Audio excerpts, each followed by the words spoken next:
నమస్తే. డాక్టర్ సుధీర్ శర్మ గారితో మనం ఎన్నో ఆధ్యాత్మిక కార్యక్రమాలు చూస్తూ ఉన్నాం. మీ నుంచి కూడా మంచి స్పందన లభిస్తూ ఉంది. మీరిచ్చే ఎంకరేజ్‌మెంట్‌తో మరిన్ని కార్యక్రమాలు చేయాలన్న ఉద్దేశంతో ఈరోజు మరొక మంచి ప్రశ్నతో మీ ముందుకు రావడం జరిగింది. గురువుగారిని అడిగి తెలుసుకుందాం. ఈ విషయం మాట్లాడే ముందు మనందరం చేయాల్సింది ఒకటే, గురువుగారితో గనుక మీరు డైరెక్ట్‌గా కాంటాక్ట్ అవ్వచ్చు. జ్యోతిష్యానికి సంబంధించి, వాస్తుకు సంబంధించి స్క్రీన్ మీద కనపడే నెంబర్‌కి కాల్ చేస్తే గురువుగారి అపాయింట్‌మెంట్ ఎప్పుడు లభిస్తుంది, ఎప్పుడు మీకు అందుబాటులోకి వస్తారు, మీ పూర్తి జ్యోతిష్య వివరాలు మీకే చెప్పడం జరుగుతుంది. గోప్యంగా కూడా ఉంచటం జరుగుతుంది. ఇక ఈరోజు ఒక మంచి ప్రశ్న, చాలామంది పూజలు చేస్తూ ఉంటారు. ఈ పూజలకు సంబంధించిన ప్రశ్న గురువుగారిని అడిగి తెలుసుకుందాం. నమస్కారం గురువు. శ్రీమాత్రే నమః. శ్రీ గురుభ్యో నమః. నిత్యం పూజలు చేస్తూ ఉంటారు గురువుగారు. అమ్మ వారికే ఎందుకు కష్టాలు వస్తాయి అంటే, చాలా మంది ఈ విషయం నన్ను అడగటము, నేను కూడా ప్రత్యక్షంగా కొంతమందిని చూడటం కూడా జరిగింది. ఎప్పుడు పూజలు పురస్కారాలతోనే లైఫ్ అనేది వాళ్ళు నడుస్తూ ఉంటుంది. అదేదన్నా పూర్వజన్మ శాపాలు ఏమైనా ఉంటాయా? అసలు పూజలు చేయని వాళ్ళు బ్రహ్మాండంగా హాయిగా తిరుగుతూ ఉంటారు. నిత్యం పూజలు చేసేవాళ్ళు, దైవనామ స్మరణలో ఉన్న వాళ్ళు, పక్షవాతంతో బాధపడిన వాళ్ళని చూశాను నేను. పక్షవాతం వస్తూ ఉంటుంది. వాళ్ళకి అసలు పాపం అంటే ఏమిటో తెలియదు. వాళ్ళకే ఎందుకో కష్టాలు ఎక్కువగా వస్తాయి. ఈ పూజలు చేసే వాళ్ళకే కష్టాలు ఎందుకు వస్తాయి చెప్పండి. శుభం. మనం కలిధర్మం ఉంటుంది. అవును. కలియుగంలో ఉన్నాం కాబట్టి కలిధర్మం. ఇక్కడ కృష్ణుడు ఈ భారత యుద్ధం జరుగుతున్న సమయంలో ధృతరాష్ట్రుడు ఏంటి, గుడ్డివాడు కదా. అవును. 100 మంది పిల్లల్ని పోగొట్టుకున్నాడు, సంతానాన్ని. అవునా? కృష్ణుని అడిగాట, స్వామి నేను అసలు ఏం పాపం చేశాను, నాకు 100 మంది సంతానం ఉంటే అందరూ కోల్పోయాను, నాకు గుడ్డివాణ్ణి, ఏం చేయలేని పరిస్థితి, ఎందుకు వచ్చింది నాకు ఈ స్థితి అని చెప్పి కృష్ణుని ధృతరాష్ట్రుడు అడిగాడు. ఆయన అన్నాడు, ఎన్నో జన్మల క్రితం నువ్వు చేసిన పాపం ఏదైతే ఉందో ఆ పాపాన్ని అనుభవిస్తున్నావు అని అన్నాడు. నిజమే స్వామి, నేను పాప కర్మని అనుభవించాలి అనేది నిజమే, అసలు నాకు ఎన్ని జన్మల క్రితం పాపం ఇది అని చెప్పి అడిగాడు ఆయన. నాయన అంటే కృష్ణ భగవానుడు తలుచుకుంటే ఎన్ని జన్మలైనా చెప్పగలుగుతాడు కదా. కాబట్టి ఆయన ఏం చెప్పాడు అంటే, 50 జన్మల క్రితం చేసినటువంటి పాపం ఏదైతే ఉందో నువ్వు ఈ జన్మలో అనుభవిస్తున్నావు అని చెప్పాడు. ఓ మై గాడ్, అది అలా చెప్పగలవు అని చెప్పి కృష్ణుని అడిగాడు ధృతరాష్ట్రుడు.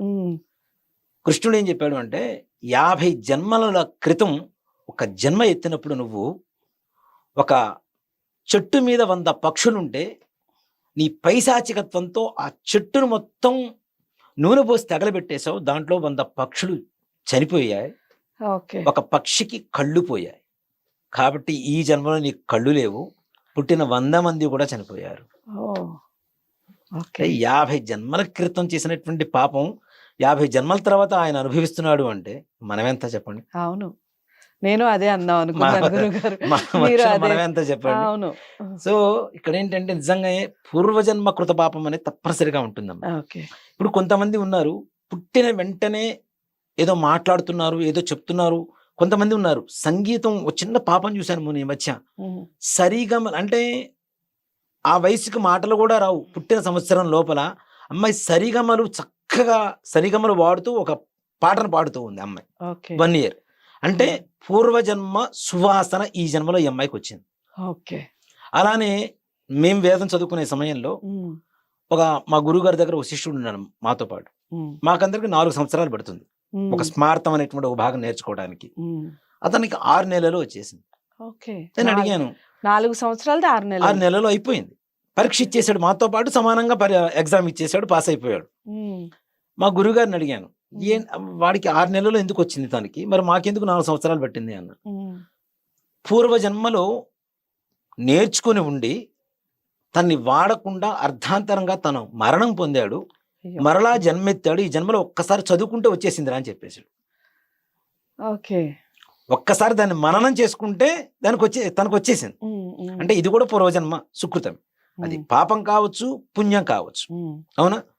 ఇక్కడ ముఖ్యంగా చాలా మంది కూడా అనేక రకాలు పొద్దున లేచినప్పటి నుంచి 6 గంటలకు మొదలు పెడితే సుప్రభాత సేవతో మధ్యాహ్నం 1 గంట వెంకటేశ్వర స్వామి వారికి ఏకాంత సేవ వరకు చేసేవాళ్ళు చాలా మంది ఉన్నారు. అవును, నిజంగా దేవుడు కూడా విసుగుపడుతుంది ఆ సమయంలో. మాట చెప్పాలంటే అంతంత సేపు పూజ చేయమని మానవ ధర్మాలు ఎక్కడ చెప్పలేదమ్మా. కలిధర్మంలో ఏంటి, మనం చేసేటువంటి వృత్తి చేయాలి, ఉద్యోగం చేయాలి, పని చేయాలి, తప్పనిసరిగా పిల్లలకు కావాల్సినటువంటి కొనివ్వాలి, కొనటానికి కావాల్సినటువంటి సంపాదన ఏ విధంగా సంపాదించాలో ధర్మబద్ధంగా సంపాదించమని చెప్పి మన శాస్త్రం చెబుతుంది. పిల్లల్ని కన్నాం, వాళ్ళకేం చూడకుండా నేను దేవుడి దగ్గర కూర్చుంటాను అంటే దేవుడు ఇస్తాడా వచ్చి? ఇవ్వలేడు కదా. ఎలా ఇస్తాడు? మనం చేసేటువంటి కష్టానికి ప్రతిఫలం ఏదైతే ఉంటుందో దాని రూపంలో భగవంతుడు కనబడుతున్నాడు అక్కడ. అంతేకాని భగవంతుడు సాక్షాత్ నేనే వచ్చేసి నీ చేతిలో ధనరాశి పోస్తానని చెప్పి చెప్పటల్లా. వెంకటేశ్వర స్వామి నువ్వు నాకు 24 గంటలు కూర్చొని పూజ చేయి, నేను నీకు డబ్బులు ఇస్తాను అని చెప్పటల్లా అక్కడ. ఒక్కొక్క ధర్మానికి ఒక్కొక్క రకమైనటువంటి, అంటే ఒక్కొక్క యుగానికి ఒక్కొక్క ధర్మం ఉంది. అలానే కలిధర్మంలో కర్మ అనేది తప్పనిసరిగా మనం పాటించాల్సినటువంటి ధర్మం. అవునా? మనం చేసేటువంటి పని మనం చేస్తూ భగవంతుడిని ప్రార్థిస్తూ ఉంటే ఆయన ఇచ్చేటువంటి వరాన్ని ఇస్తాడు, తప్పనిసరిగా ఏదో ఉంటుంది. ఓకే.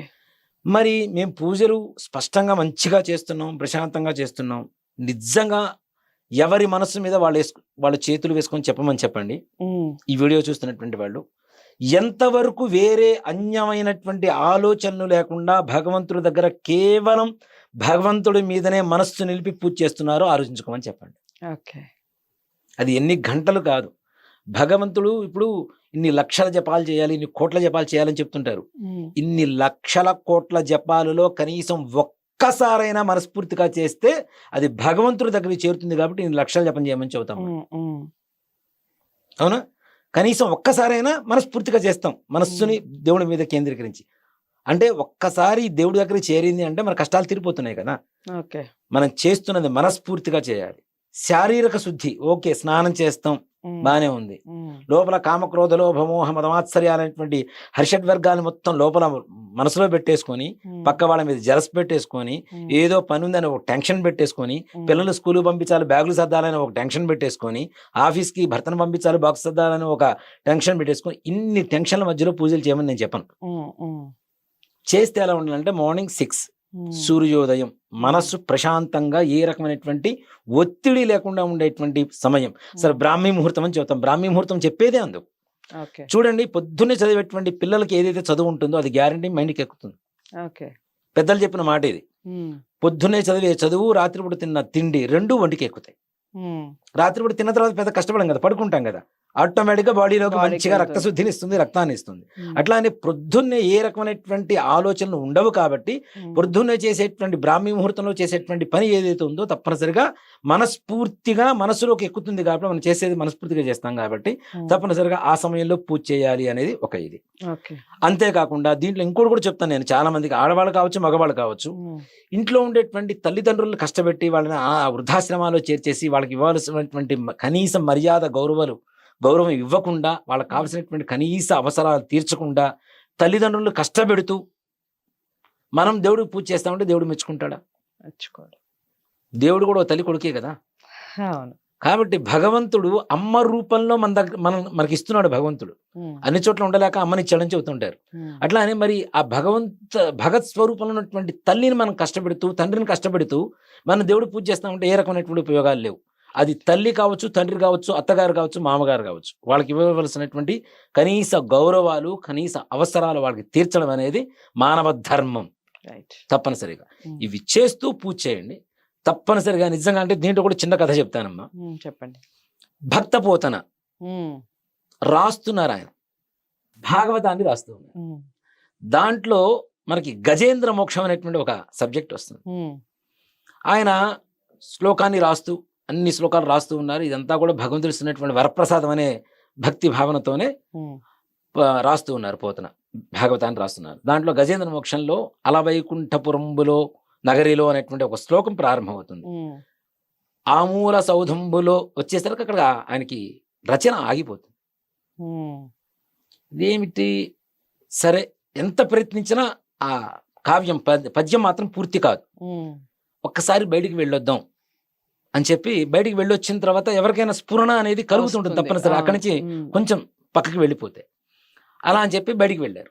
ఆయన తమ్ముడు ఉంటారు. ఆయన అన్నగారు ఎప్పుడు బయటికి వెళ్ళినా లోపలికి వచ్చేటప్పుడు కాళ్ళు కడిగి వారి పాదాలు శుభ్రంగా ఒక వస్త్రంతో తుడిచేసి లోపలికి పంపిస్తుంటారు. కొంచెం సమయం అయింది, వాళ్ళ అన్నగారు వచ్చారు, కాళ్ళు కడిగారు, చక్కగా టవల్ పెట్టి తుడిచారు, వస్త్రం పెట్టి లోపలికి వెళ్ళారు, శ్లోకం మొత్తం రాసేశారు. ఆయన అయిపోయింది. మరలా కొన్ని క్షణాలలో మరలా వాళ్ళ అన్నగారు బయట నుంచి లోపలికి రావడం చూశాడు ఈయన. ఇప్పుడే కదా మా అన్నగారు బయట నుంచి లోపలికి వచ్చారు, మళ్ళీ బయటికి ఎప్పుడు వెళ్ళారు అని చెప్పి వస్తుండేనా వచ్చి మళ్ళీ కాళ్ళు కడగడం ఈయనకు ఆనవాయితీ కదా. కాళ్ళు కడిగారు. కాళ్ళు కడిగి అన్నగారు ఇప్పుడే కదా మీరు బయటికి వెళ్ళి వస్తున్నారు, మళ్ళీ లోపలికి బయటికి ఎప్పుడు వెళ్ళారు అని అడిగాడు. నేను బయటికి వెళ్ళిన మాట నిజం, కానీ లోపలికి రావడం ఏంటి, నేను ఇప్పుడే వస్తున్నాను అంటారు. లోపలికి పోయి చూస్తే శ్రీరామచంద్రమూర్తే వచ్చి ఆ యొక్క శ్లోకాన్ని పూర్తి చేశారు, ఆయన రాసేశారు. అది ఎవరి స్వరూపంలో, పోతన స్వరూపంలో లోపలికి వచ్చి ఇచ్చేశారు. అప్పుడు పోతన అడుగుతాడు, ఇంత ఆరాధిస్తున్నాను నేను, నీ పాత సేవ నీ దర్శనం నాకు దొరకలేదు, కానీ నా పాత సేవ చేస్తున్నటువంటి మా తమ్ముడికి మాత్రం నీ దర్శనం దొరికింది, నీ పాత సేవ దొరికింది, నాకు దొరకలేదు, ఏమిటి నేను చేసిన పాపము అంటే అప్పుడు చెప్తాడు, ఇదంతా కారణం నువ్వు అవుతున్నావు. సో దాంట్లో ఆయన ద్వారా వచ్చినట్టు అంటే ఆ తమ్ముడికి వచ్చినటువంటి పుణ్యం ఏదైతే ఉందో దాని కారణం నువ్వు అవుతున్నావు, కాబట్టి తప్పనిసరిగా ఆ పుణ్యం మొత్తం కూడా నీకే వస్తుందని చెప్పి శ్రీరామచంద్రమూర్తి చెప్పడం జరిగింది. అంటే ఇక్కడ మనం ఎంత కష్టపడుతున్నాం, ఎంతసేపు పూజ చేస్తున్నాం అనేది కాదు, ఎంత మనస్ఫూర్తిగా చేస్తున్నాం అనేది మాత్రమే భగవంతుడు చూస్తాడు. భగవంతుడు కోరుకునేది కోట్ల రూపాయల హోమాలు కాదు, యాగాలు కాదు, 100 కేజీ పుష్పాలు కాదు, లీటర్ల కొద్ది పాలు కాదు, పెరుగు కాదు, ఏవి కాదు. ఎంత మనస్ఫూర్తిగా భక్తితో ఒక పుష్పాన్ని నాకు సమర్పిస్తున్నావు అనేది మాత్రమే చూస్తాడు. కాబట్టి మనస్ఫూర్తిగా పూజ చేయండి, తప్పనిసరిగా భగవంతుడు కృప కలుగుతుంది. రైట్. చాలా అంటే చాలా చక్కటి వివరణ గురువు గారు. చాలా మందికి ఈ ప్రశ్న అందరికీ ఉంటుంది, నేను నిత్యం దేవుని నామస్మరణలోనే ఉంటాను, నాకెందుకు ఇన్ని కష్టాలు అనే క్వశ్చన్ వేసుకుంటూ ఉంటారు. దానికి చక్కటి సొల్యూషన్ చెప్పారు మీరు. ధన్యవాదాలు. శ్రీమాత్రే నమః. శ్రీ గురు శరణం.